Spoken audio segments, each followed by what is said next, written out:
kata kuncinya adalah sekalipun Tuhan sang pemilik dan Anda hanya pengelola, tapi Anda perlu bertanggung jawab terhadap setiap apa yang Tuhan percayakan. Para pebisnis Kristen yang sukses menjadi terang dunia, sukses menjadi garam dunia. Pebisnis yang memiliki kontribusi nyata bagi masyarakat dan bangsa kita Indonesia.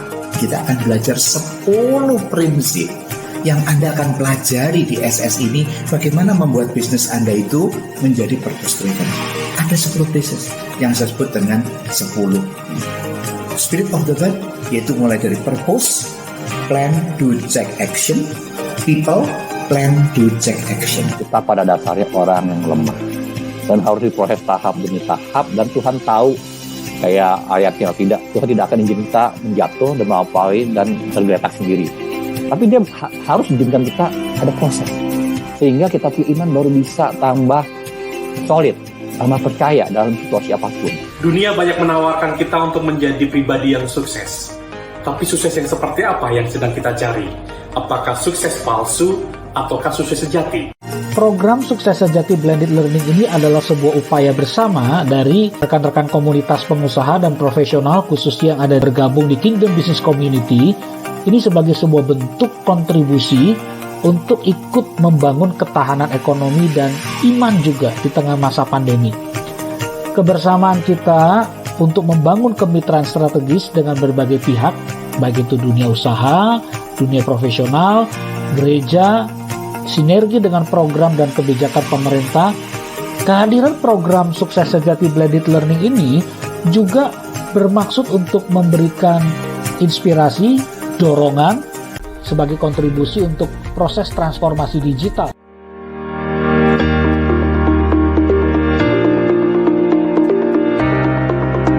Kingdom Business Community mempersembahkan Sukses Sejati 2.0 Blended Learning 5 November hingga 3 Desember 2022. Sukses Sejati 2.0 Blended Learning, suatu camp sukses sejati dengan visi transformatif membangun bisnis melalui manusia dan membangun manusia melalui bisnis. Dapatkan inspirasi dengan mengikuti Sukses Sejati Blended Learning melalui sharing dari para pelaku bisnis yang berdampak di tempat kerja dan di dunia usaha serta komunitas. Sukses Sejati 2.0 Blended Learning. Program ini didedikasikan untuk Anda para pemimpin, profesional, dan pengusaha dengan konsep pembelajaran mandiri dengan format digital learning yang dapat berinteraksi dengan pembelajar lainnya melalui aplikasi Nobi dan Saturday Together melalui aplikasi Zoom Meeting setiap hari Sabtu yang menyajikan sharing dan interaktif dengan para pembicara kunci. Sukses Sejati 2.0 Blended Learning menghadirkan para pembicara top rated speakers, para pembicara-pembicara inspiratif di dunia bisnis dan profesional. Menghadirkan Julian Fu, Senior Consultant and Leadership Coach, Paulus Bambang W. Santoso, Board of Advisor Kingdom Business Community, Heru Kumarga, Founder PT Dapur Solo Sukses Sejati, Juhono Sudirgo, Founder dan Senior Partner PT Fast Solusi Indonesia, Junaidi Lee, CEO PT Juara Raga Adidaya, Yakob Kusmanto, Founder PT Dialog Garmindo Utama, Yonatan Nugroho, CEO Trinity Group. Sukses Sejati 2.0 Blended Learning 5 November hingga 3 Desember 2022. Daftarkan segera, kunjungi www.kbc.or.id/ssbl6 www.kbc.or.id/ssbl6 Untuk kalangan sendiri. Kingdom Business Community, a God Center Marketplace Community.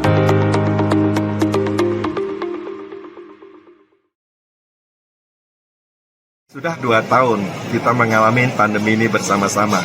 Bagaimana kondisi bisnis Anda? Apakah Anda masih sanggup bertahan?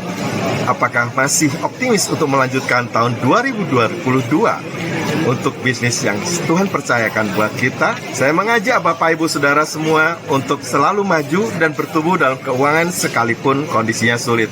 Tentunya ada beberapa rahasia yang harus kita lakukan bahwa kita tidak melakukannya dengan kekuatan sendiri, tapi bagaimana kita bisa melewati tahun yang sulit ini bersama dengan Tuhan, sehingga ketika berhasil dan sukses, kita tidak berkata, inilah karena saya, tapi karena Tuhan, dan segala kemuliaan adalah bagi Tuhan. Kata kuncinya adalah, sekalipun Tuhan sang pemilik, dan Anda hanya mengelola, tapi Anda perlu bertanggung jawab terhadap setiap apa yang Tuhan percayakan. Ikuti bersama Sukses Sejati Blended Learning yang kita akan bersama-sama jalani dengan satu perencanaan yang matang bersama dengan Tuhan. Kita akan menuainya kemudian. Bertemu dengan saya Juhono di Sukses Sejati Blended Learning. Salam sukses sejati. Wow, menarik.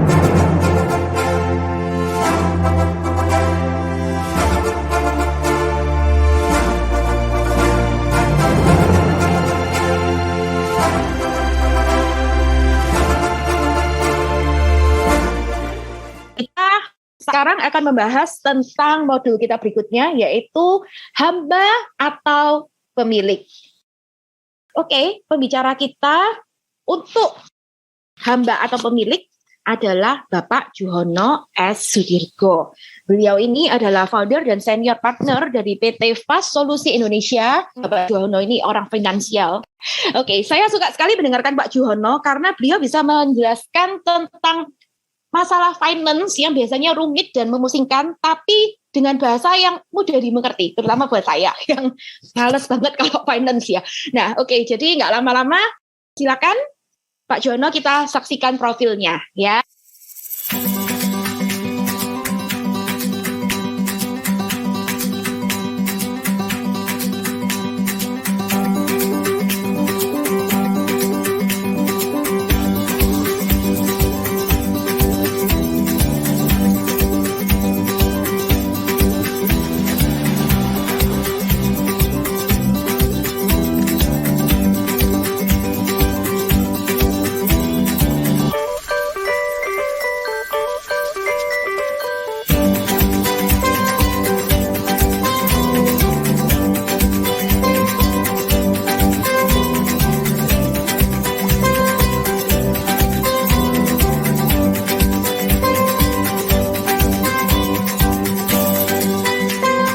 PT Fast Solusi Indonesia, Finance, Accounting, Strategy and Training. Oke, thank you Olive. Iya, teman-teman semua senang ketemu lagi ya. Nah, hari ini saya langsung aja ya. Saya akan share materi dari sesi yang merubah hidup saya waktu saya ikut angkatan kedua ya dari camp Sukses Sejati. Baik. Nah, sesi ini adalah pertanyaan hamba atau pemilik. Kalau di kesaksian teman-teman yang di RTS juga ada sesi ini ya, secara umum, tapi hari ini saya akan bahas secara firman ya. Nah, ini pertanyaan yang penting karena setelah mengikuti sekian lama program camp SSBL ini, pasti teman-teman punya inspirasi, punya action yang akan dilakukan ya.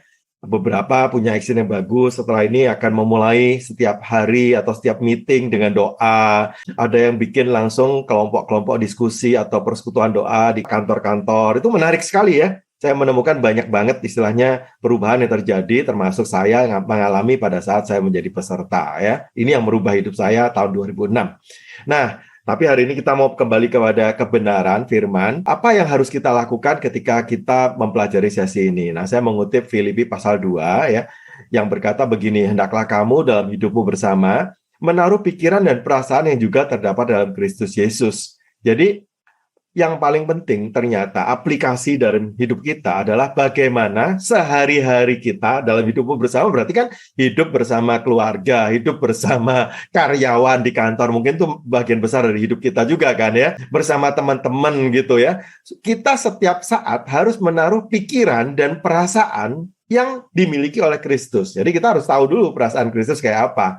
Memposisikan ketika kita ada dalam situasi itu, apa yang harus saya perbuat kalau Kristus hadir di situ. Istilah saya begini, kalau besok kita balik ke kantor, pekerjaan, ke marketplace, dimanapun kita berada, ketika kita harus mengambil keputusan dalam bisnis, tadi udah bikin doa, udah bikin persekutuan di kantor, udah bagus ya. Tapi ketika ambil keputusan dalam bisnis, pertanyaannya, dilibatkan nggak Kristusnya? Ya, karena pikiran dan perasaannya sering kita sendiri. Karena kita sering berkata gini, jadilah kehendakku ya, tapi biarkan Tuhan merestui begitu. Tapi yang maunya pikiran saya. Nah, ini pasti kita nggak mendapatkan. Nah, kita mau ngintip ya, apa sih yang dimaksud pikiran perasaan ya dari Kristus yang menganggap, nah ayatnya saya lanjutkan ya, kesetaraan dengan Allah, jadi dalam keilahiannya itu sebagai milik yang harus dipertahankan. Ini menarik ya. Kalau Pak Heru sharing di dapur Solo yang dibangun, dilahirkan, dibesarkan, terpaksa istilahnya ya dalam tanda petik ya, harus direlakan besar di tangan orang lain ya. Tentunya cabangnya makin banyak, sekarang makin besar. Mungkin udah 60 kali ya.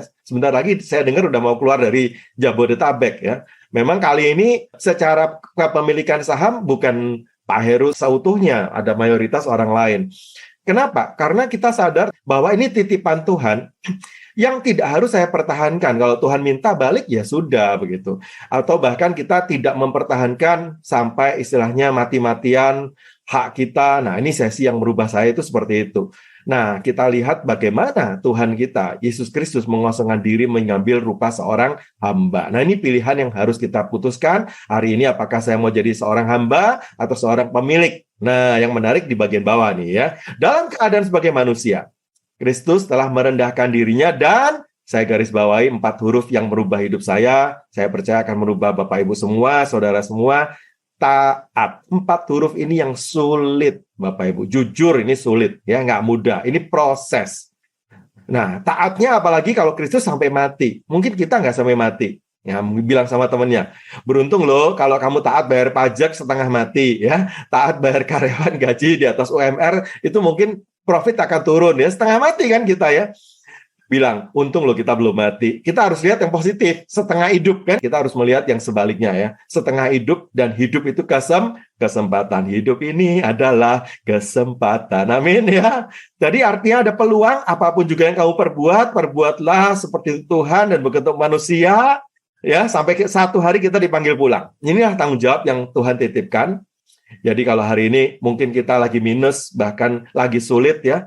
Tapi kita lihat upahnya. Waktu Kristus taat sampai mati, Allah sangat meninggikan dia. Jadi ada sesuatu upah seorang hamba yang setia, bahwa satu hari mungkin perusahaan kita akan ditinggikan. Ya, kita nggak perlu berjuang dalam kata sikat dan sikut kanan kiri, tapi Tuhan akan bawa kita naik tinggi. Nah, ini banyak loh yang terjadi ya, kesaksian-kesaksian yang luar biasa. Saya akan melihat dari ruangan ini karena kita mau taat, kata kuncinya ya. Tapi tentunya jangan taat itu taat dalam arti kata tanpa ukuran ya, artinya taat buta begitu ya. Jadi waktu kita ngikut Tuhan, ini kan menarik ya. Kalau kita bilang wow menarik, nah ini walk on water ya, seperti Petrus jalan di atas air. Kadang-kadang kita menemukan mujizat seperti ini. Nah, tapi kita nggak mau lihat dari segi yang mungkin ya itu kan terjadi ke teman kita, belum tentu ke saya ya. Ada yang sama yang bisa ditiru. Ada yang sama yang bisa kita lakukan kalau keputusan kita hari ini sama dan merubah hidup kita. Nah, ini kalimat pilihan yang diajukan oleh Tuhan Yesus sendiri, perkataan Tuhan. Tidak seorang pun dapat mengabdi kepada dua tuan. Dia pasti benci yang satu dan akan mengasihi yang lain. Jadi pilih salah satu, coret yang tidak perlu. Kalau teman-teman semua pilih yang hijau, Allah, nah, ini lampu merah kuning hijaunya Pak Paulus tegas ya. Lampu kuning itu bahaya loh Bapak Ibu ya. Atau Mamon ini dewa uang gitu ya, God of money. Nah, kalau kita salah pilih, resikonya memang di tangan kita. Kalau salah pilih gunting rambut, saya masih bisa merubah style karena rambut itu tumbuh bulan depan ya. Tapi kalau salah pilih keputusan dalam bisnis, bahkan dalam hidup, wow, itu bisa dampaknya seumur hidup. Nah, sebelum memilih, sebentar lagi ada pilpres ya, udah banyak nih yang mencalonkan diri. Teman-teman sebelum milih pilpres, pilkada, dan seterusnya, tentu harus tahu dong kandidat-kandidat kita seperti apa. Nah, hari ini kita mau lihat ya, kalau pilih Allah ini salah nggak sih? Tuhan ngerti nggak sih tentang bisnis? Jangan-jangan Tuhan taunya iman, pengharapan, dan kasih ya, nggak tahu bisnis ya, taunya tentang 3 hal tadi. Nah, sekarang kita mau lihat ya. Ketika saya tunduk kepada Tuhan, saya harus tahu saya memilih pilihan yang benar. Kalau enggak, saya taatnya kepada uang, kepada tuan yang satunya, salah saya ya. Jadi waktu kita belajar, apa sih yang kita dapatkan waktu kita tunduk kepada Tuhan? Nah, saya tuh menemukan ternyata di Alkitab, sekarang ada loh namanya Alkitab Finansial. Saya tunjukin sebentar ya, mungkin bisa lihat di kamera yang kecil saya ya. Ini Alkitab warna hijau, menarik Alkitab Finansial, kenapa?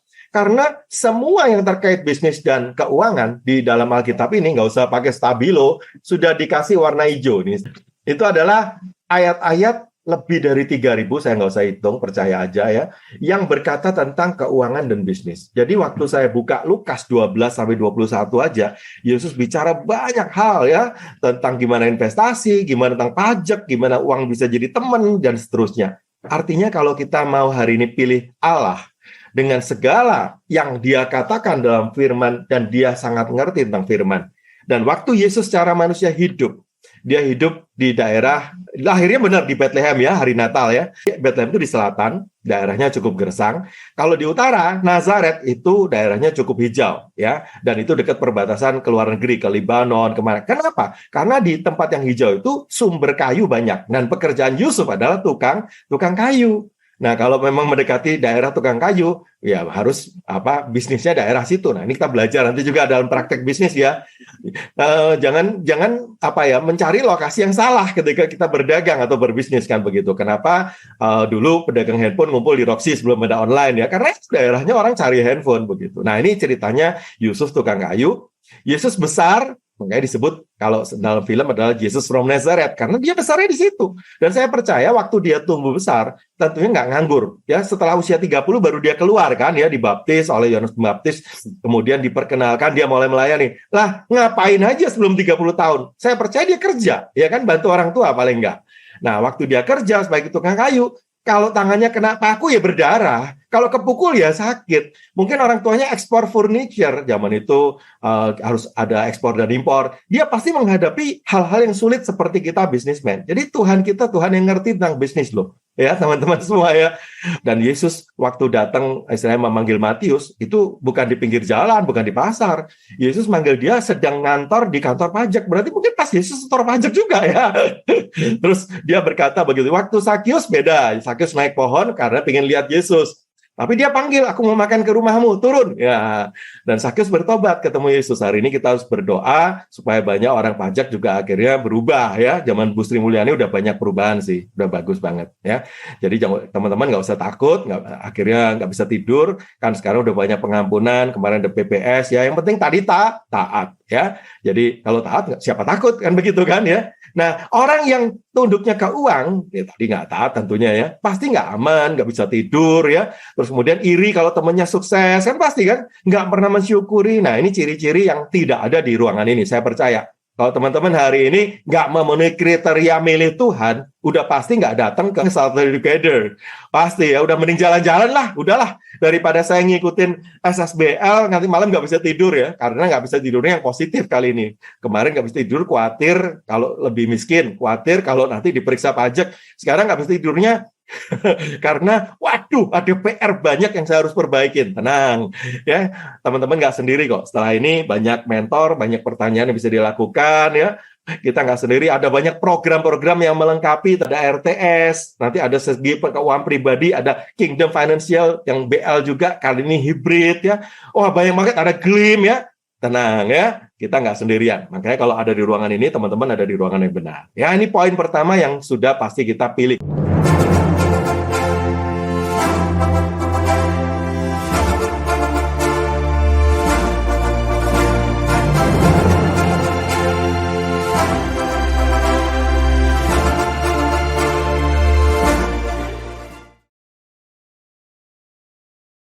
Sebelum mengikuti program ini, ada pola pikir, mungkin pandangan yang salah mengenai praktik kerja yang belum sesuai dengan kebenaran, tantangan yang dialami. Mungkin sebelum mengikuti program ini, saya sudah mengenal Tuhan, tapi bisa jadi menjalankan usaha itu, merasa itu milik sendiri.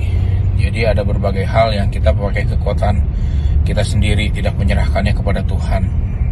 Setelah mengikuti KBC, kita mengetahui bahwa ini adalah milik Tuhan. Selanjutnya adalah ada juga bagian-bagian tertentu yang mendukakan hati Tuhan tentunya. Tapi melalui KBC ini kita tahu bahwa itu semua sia-sia. Modul yang paling berkesan ya itu yang menulis sertifikat ya. Jadi saya dengan istri dan anak-anak menuliskan aset, perusahaan-perusahaan, keluarga, saya serahkan semuanya kepada Tuhan. Sebelum saya mengenal Camp Sukses Sejati ini, saya mengira bahwa apa yang saya lakukan, pekerjaan yang saya lakukan sudah betul di mata Tuhan. Tetapi setelah saya mengikuti program ini, banyak hal yang saya dapatkan. membantu saya untuk mengingatkan banyak hal yang harus dirubah sesuai dengan prinsip iman. Dan yang menarik bagi saya adalah warisan. Apa yang harus saya wariskan untuk terus menjadi kenangan bagi orang-orang yang nantinya ditinggalkan, warisan yang bisa mengubah kehidupan mereka menjadi lebih baik lagi. Itu modul yang paling istimewa buat saya, bahwa kita harus mewariskan sesuatu yang baik, yang berkenan kepada Tuhan buat generasi-generasi muda, anak-anak, ataupun siapapun di lingkungan kita. Itu yang dapat saya sampaikan setelah mengikuti Camp Sukses Sejati ini. Tuhan Yesus memberkati. Saya ingin mengucap syukur ya kesekian kalinya bahwa saya bisa dapat kesempatan untuk mengikuti KBC ini. Banyak hal yang saya pelajari dari sesi ini karena saya nggak kebayang sama sekali. Saya berasa sebagai seorang manusia yang Tuhan kasih pekerjaan ataupun bisnis itu, saya pikir tuh saya sudah menjalankannya dengan baik dan benar gitu ya. Tapi ternyata ketika saya mengikuti sesi ini, ya ampun. Jadi hal-hal yang saya berasa juga kayaknya saya udah melakukan hal-hal baik, ternyata masih jauh dari baik gitu loh. Jadi saya merasa bahwa dengan sesi ini ya terubahkan secara iman. Saya merasakan kasih Tuhan itu begitu luar biasa. Tuhan membuka hati pikiran saya bahwa ini loh gitu ya, sebenarnya yang harus kamu lakukan tuh seperti ini. Jadi sesi ini benar-benar mengubah kehidupan saya, yang benar-benar semua menginspirasi dan memberikan impact yang baik dan positif kepada saya gitu. Yang saya paling suka di program ini itu tentang video-video itu ya, terutama video pengalaman-pengalaman orang-orang. Jadi setidaknya saya bisa belajar dari video pengalaman orang-orang tersebut. Itu lebih mudah daripada teori yang saya baca. Artinya itu sangat mendalam. Dan titik balik itu yang saya paling mengena itu legacy itu ya. Jadi saya tuh tiba-tiba menyadari saya tuh punya kelebihan. Tapi gimana caranya supaya kelebihan saya ini bisa bermanfaat bagi orang banyak? Bagaimana saya bisa memberikan legacy bagi orang lain dari kemampuan apa yang saya miliki? Itu sih menurut saya. Terima kasih.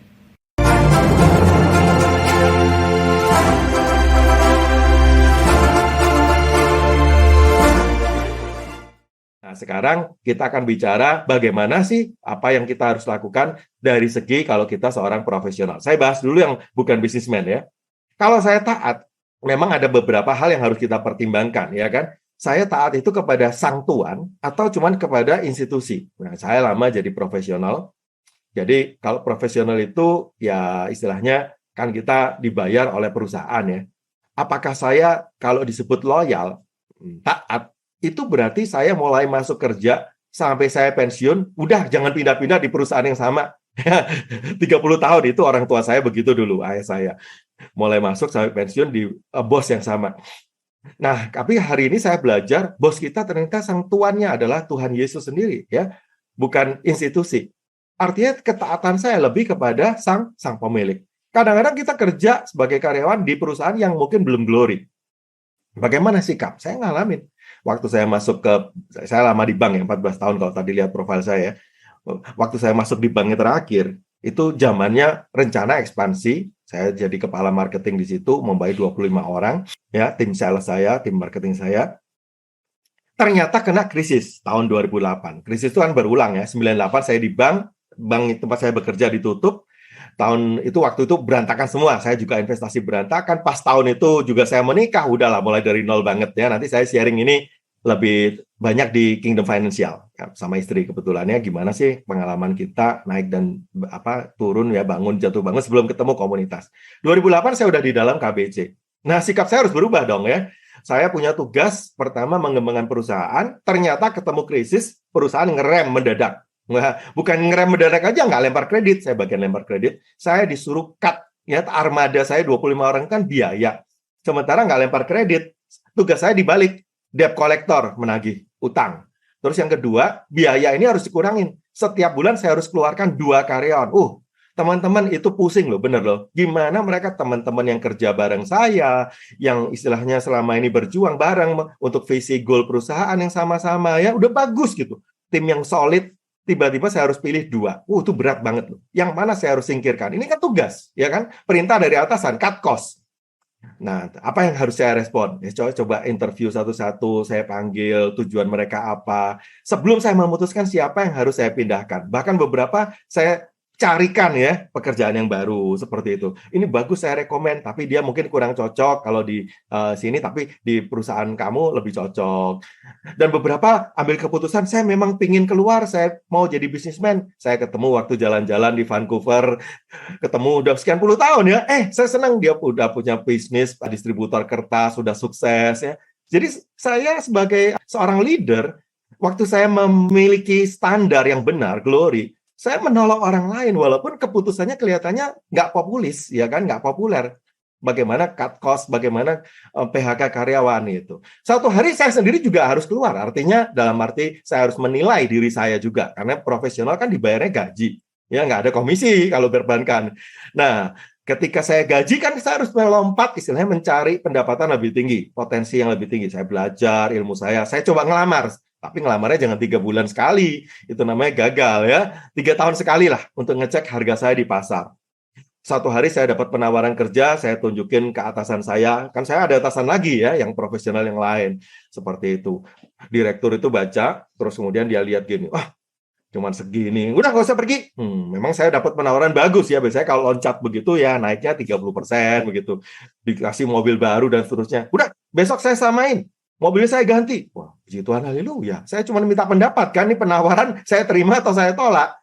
Tapi begitu cari kesempatan berikutnya 3 tahun berikut ya, saya mendapat penawaran lebih tinggi. Nah, atasan saya kasih golden shake hand. Wah, selamat ya, kita jadi partner. Itulah yang saya pernah cerita kan. Nah, loyal, memang ownernya di bank saya marah ya, tapi manajer saya oke.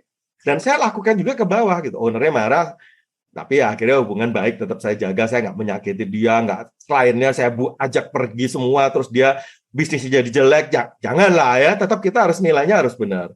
Jadi waktu nama baik dijaga, 6 harta kita dijaga, no problem kok. Dan saya terapkan terus ketika satu hari saya jadi leadernya, sampai satu hari jadi direktur di sekuritas, dan itu udah paling tinggi, presidir udah paling tinggi ya.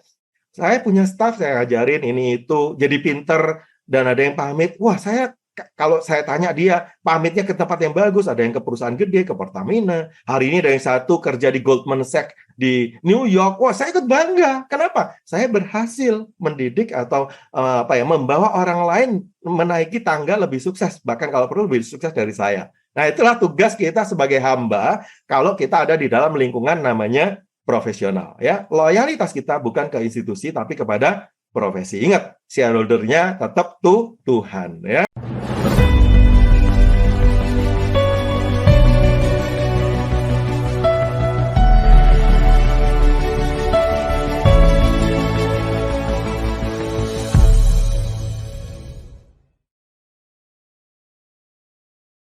Halo, nama saya Frankie. Saya bersyukur bisa ikut dalam SSBL Blended Learning kali ini. Sebetulnya saya udah bertahun-tahun yang lalu ingin ikut Camp Sukses Sejati. Tapi puji Tuhan baru kesampaian sekarang. Dan saya banyak belajar, meskipun secara kebenaran ada hal-hal yang sudah saya terapkan. Tapi ada juga hal-hal baru yang dibukakan. Prinsip glory yang disampaikan, terus 6 harta rohani buat saya itu mengingatkan kembali hal-hal mana saya harus perbaiki. Sebagai pebisnis, sebagai konsultan pajak, nilai-nilai ini bisa saya pakai ke depannya. Saya bisa membagikan nilai-nilai kebenaran yang sesuai dengan firman Tuhan. Saya mau punya komitmen untuk melakukan apa yang saya pelajari. Terima kasih, Tuhan berkati. Saya merasakan suatu perubahan yang luar biasa setelah mengikuti Sukses Sejati, dan saya merasakan banget perubahan keinginan saya untuk bertumbuh dan berubah dan berkembang menjadi baik. Dan saya amat sangat merekomendasikan program ini untuk teman-teman saya yang lain, dan saya mau untuk tim karyawan di usaha toko kami untuk dapat mengikuti Sukses Sejati untuk karyawan, dan akan saya sponsori mereka untuk dapat ikut agar kita dapat sehati, sepikiran, sevisi, agar bisa membawa usaha ini menjadi lebih maju untuk memuliakan Tuhan dalam kehidupan kami masing-masing. Terima kasih, panitia. kita dukung terus. Saya merasa bersyukur sudah bisa ikut dengan acara Sukses Sejati karena saya bisa banyak belajar bahwa saya harus lebih banyak lagi melibatkan Tuhan di dalam pekerjaan saya sehari-hari ya. Dan semoga juga bisa membantu cara berpikirnya saya dan mindsetnya saya agar bisa semakin baik. Ya, sekian dan terima kasih.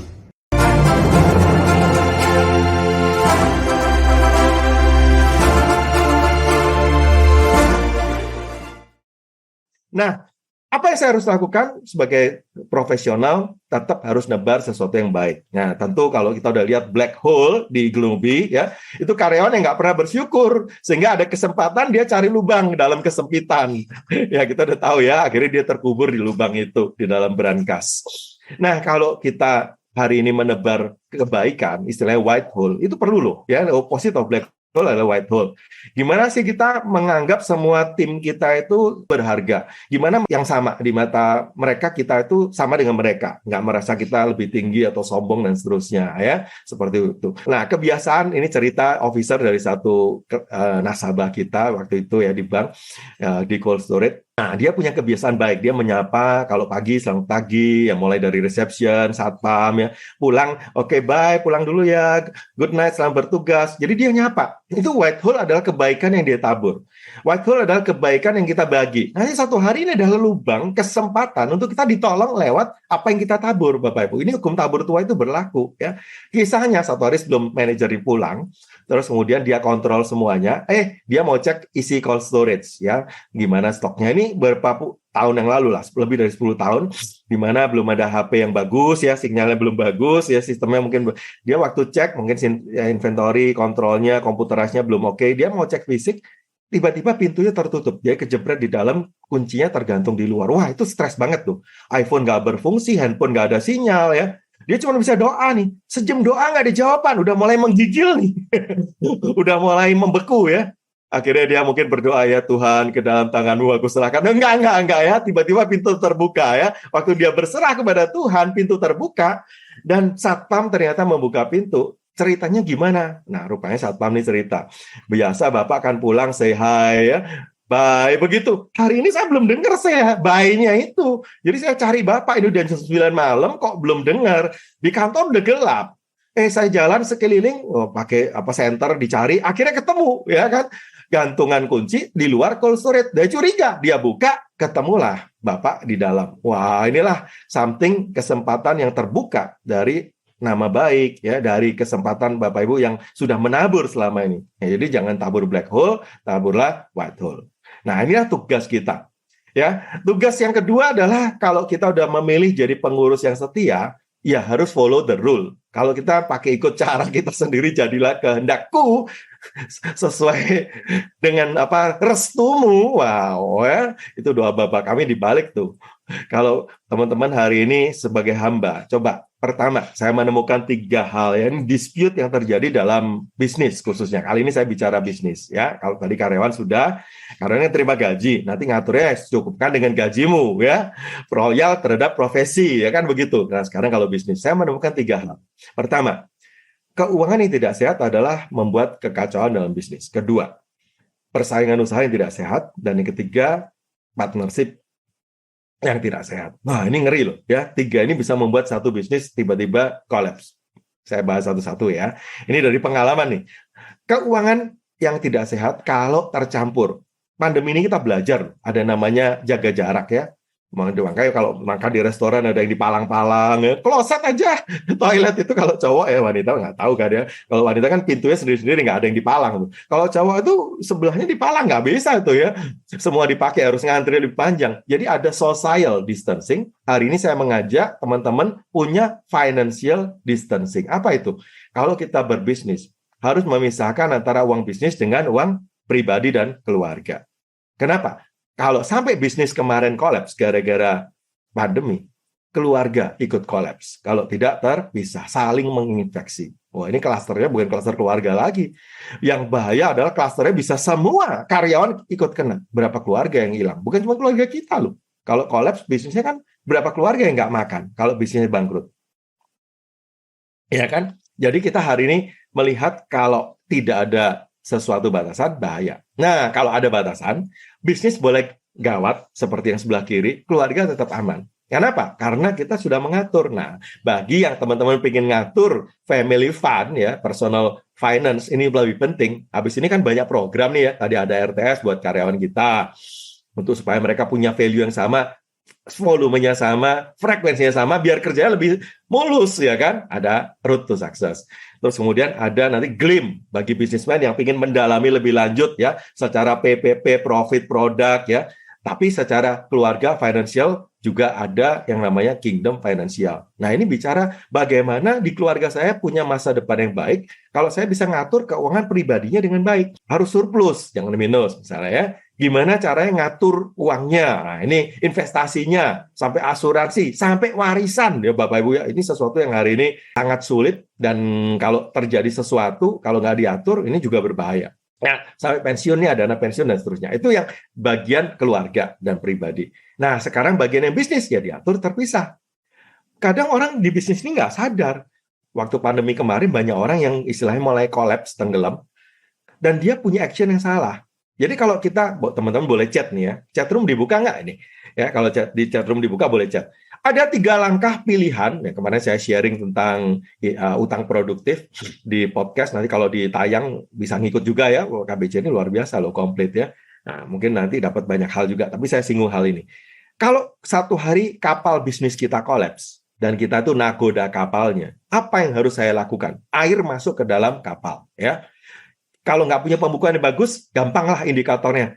Utangnya naik, sementara omsetnya turun. Benar kan? Pandemi kemarin bisa begini loh, teman-teman ya. Istilahnya kapal kita berlubang, air laut masuk ke dalam kapal. Coba di chat, ada 3 pilihan. A, sebagai seorang nakoda kapal. Pertama, apa yang Anda lakukan? Loncat ke air, jadi kapalnya ditinggalkan, loncat ke air, berenang. Kebetulan kita jago berenang ya, menuju ke daratan, udah selamat dulu deh ya. Yang kedua, B, ambil ember ya, wah, buang air dari dalam kapal secepat-cepatnya, wah, cepet-cepetan ya, wah, air masuk sama air keluar, buang secepat-cepatnya. Yang ketiga adalah mungkin kita meneliti kapalnya agak nyelam dikit karena udah separuh kerendam ya, cari lubangnya di mana, ketemu, ambil dulu satu barang ya, sumpal dulu lubangnya, baru nanti pelan-pelan airnya kita buang. Coba pilih mana, A, B, C. Kalau A, berarti Anda nggak bertanggung jawab, ya kan? Loncat nyelamatin diri sendiri, kapalnya ditenggelam, terus karyawannya 200, tenggelam semua dong. Ya? Atau yang kedua tadi, wah pokoknya saya harus kerja keras. Bukanya restorannya diperpanjang sampai jam 12 malam, kalau perlu 24 jam, omset digedein. Ya, kalau bocor ya, mau segede apapun dia tetap tenggelam ya, nggak bakal kuat kita. Itu banyak loh yang kayak gitu kan, seperti itu ya. Kita bikin utang baru, ya begitu. Ini nggak menyelamatkan, kita menggali lubang yang makin lama makin besar. Yang benar yang C, cari penyebabnya. Nah ini yang nggak tahu penyebabnya lubangnya di mana, harus cari tahu. Nah itu mungkin di GLIM bisa cocok ya. Jadi nanti setelah ini teman-teman punya banyak saluran lah, mana yang jadi prioritas yang harus diperbaikin. Nah nanti pilihannya di komunitas ini banyak banget ya. Ikutin aja pokoknya.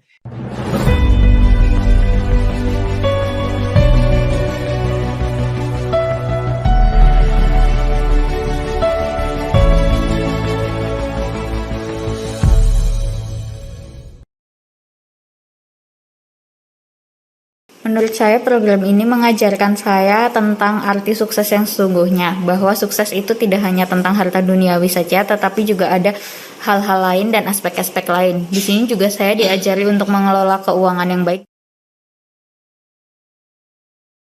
Yang paling saya dapati adalah pola pikir, mindset bahwa semua itu kayak pekerjaan dan usaha itu adalah milik Tuhan dan kita hanyalah pengelola. Berarti kita harus bekerja atau berusaha dengan memiliki dampak sosial ataupun bertanggung jawab terhadap Tuhan. Shalom, nama saya Victoria dari kelompok C. Sebelum saya mengikuti program ini, saya cenderung berpikir negatif bahwa segala sesuatu sulit meski saya mungkin bisa melakukannya. Saya mudah menyerah dan sering membanding-bandingkan diri saya dengan orang lain. Saya seringkali merasa tidak percaya diri dan hal ini selalu menghambat saya. Dalam bisnis pun saya mendasarinya atas dasar mencari keuntungan.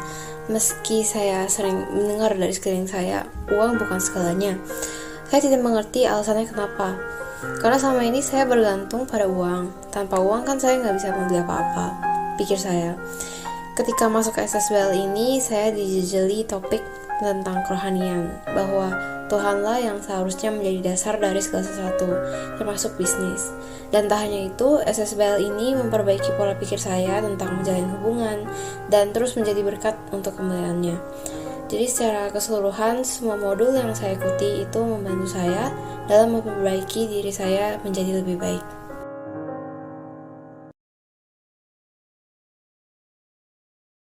SSBL ini luar biasa sekali. Berminggu-minggu diajari hal-hal baru terus. Awalnya waktu saya ditawari program ini, saya pandang sebelah mata. Aduh, tiap minggu udah ke gereja. Sekarang mesti nambah lagi gitu kewajiban buat dengar firman Tuhan. Aduh, capek deh. Tapi ternyata enggak loh, ini keren banget. Keren banget. Mulai dari keuangan, mulai dari harta, 6 harta kita, kemudian jenis-jenis pemimpin, sampai semua pengalaman-pengalaman yang baik dari para mentor tuh semuanya di-share dengan baik. Pokoknya keren banget deh. Gitu. Terima kasih. Saya mengucap syukur saya boleh mengikuti Camp Kingdom Business Community beberapa minggu, dan saya mengucap terima kasih juga kepada Koko sepupu saya, Ko Rudi Setiawan, yang menginfo dan mendorong saya untuk mengikuti camp ini.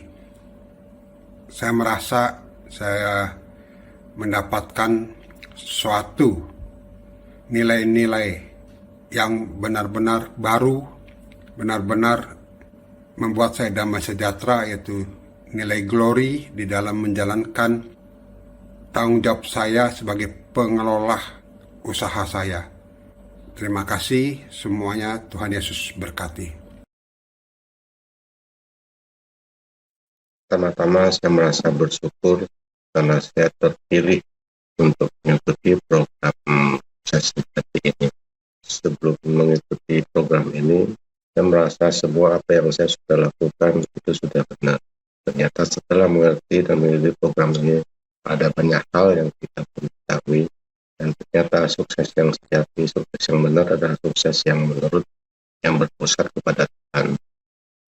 Jadi dengan adanya pembelajaran ini, berharap dapat mengubah diri saya dari yang tadinya sebelumnya kita tidak untuk membawa nama Tuhan. Kita tahunya hanya kemampuan diri sendiri, ternyata itu semua adalah salah.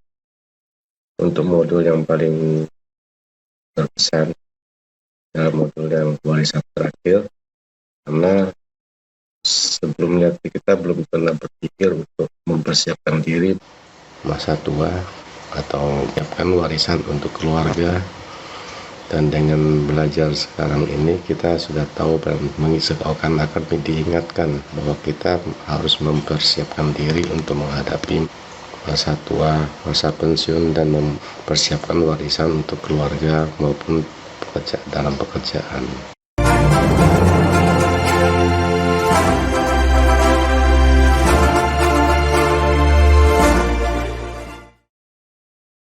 Prinsip bisnis seorang hamba. Kalau Anda berani menyerahkan hak hari ini, keputusan Anda yang benar akan membawa masa depan yang jauh berbeda. Anda nggak mungkin satu hari akan bawa semua blank. Lagu kita kan, ku tak membawa, bukan ku kan membawa, apapun juga. Teman-teman, dunia mencatat sejarah di Alkitab sini sudah dicatat. Orang-orang yang tercatat di sejarah, bahkan di Alkitab, adalah orang-orang yang menoreh sejarah, yang menyerahkan hak. Make his story. Ya, his Tuhan, story, kisahnya Tuhan yang dicatat dalam hidup Anda. Bukan histori sejarah berkata siapa sih Juwono? Kacau. Ya. Tapi kalau ada kisah Tuhan dalam hidup kita, Abraham, sekalipun dia harus join sama Lot dan harus berpisah waktu bisnisnya besar, Abraham memilih menyerahkan hak. Lot, kamu boleh pilih duluan, tentunya milih yang bagus. Waktu Lot memilih tanah yang subur di lembah Yordan, wah, ternyata akhirnya jadi laut mati hari ini. sempat jadi Sodom Gomora yang terbakar. Pilihan Lot salah. Ya kan? Kenapa Lot mati? Karena Lot mati itu ngambil nggak pernah memberi. Airnya asin, ya kan?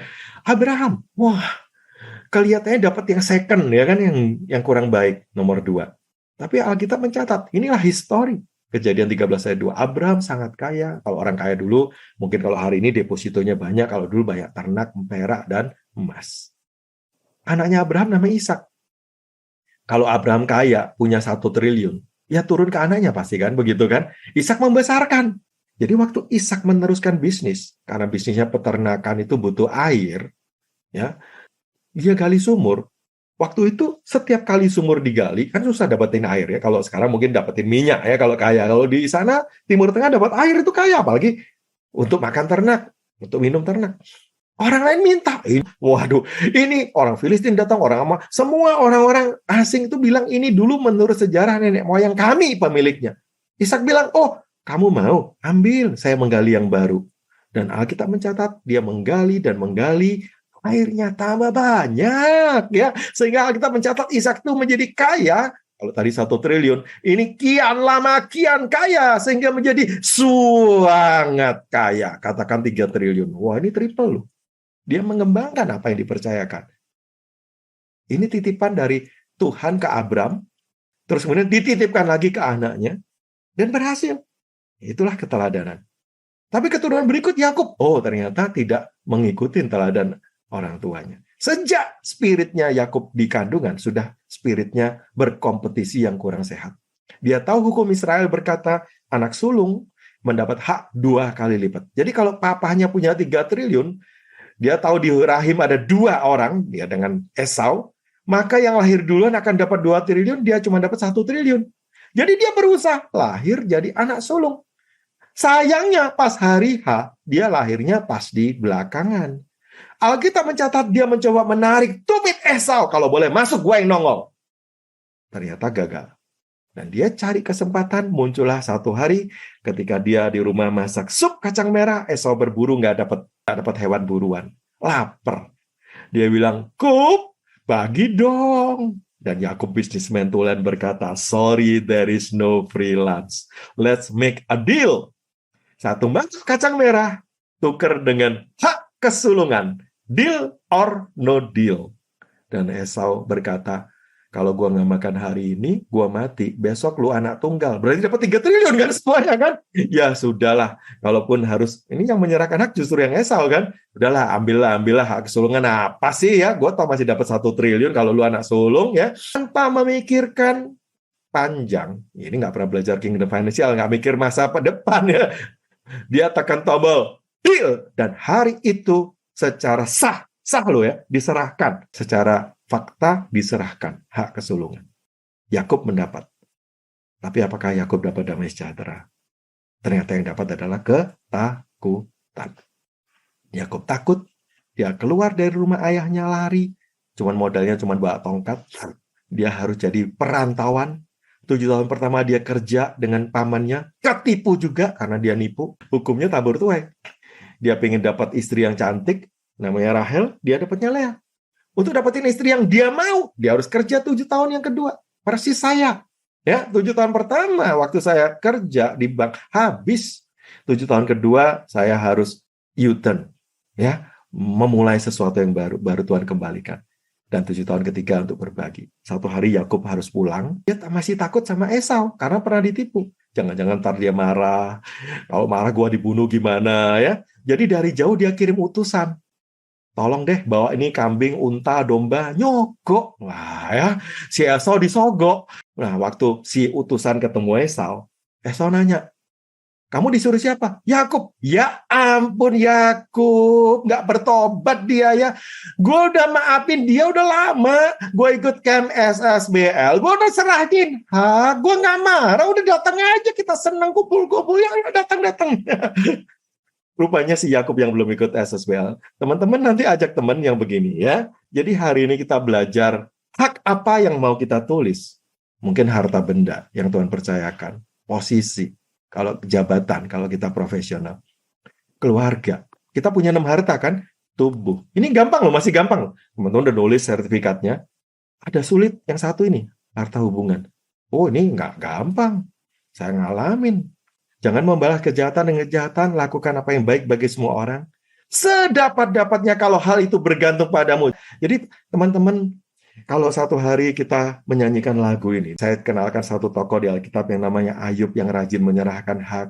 Dia suka nyanyi lagu ini juga barangkali ya. Tiap pagi dia merenungkan firman dan dia berkata, ini aku, semua milikku, ku serahkan padamu.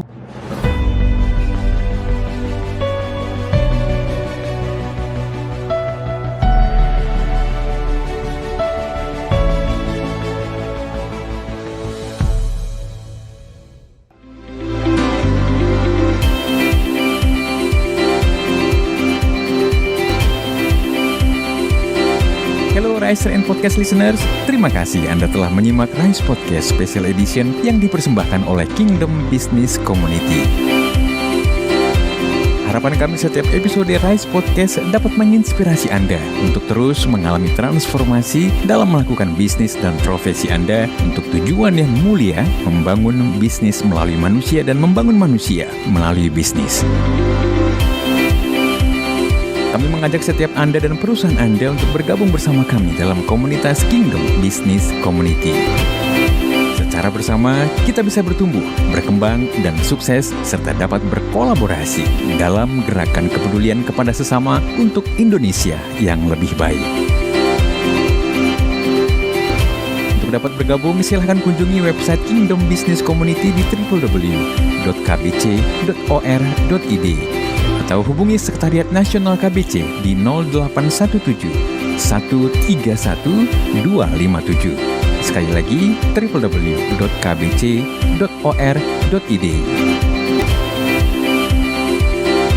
Rise Podcast Kingdom Business Community. We podcast with heart. Sampai jumpa.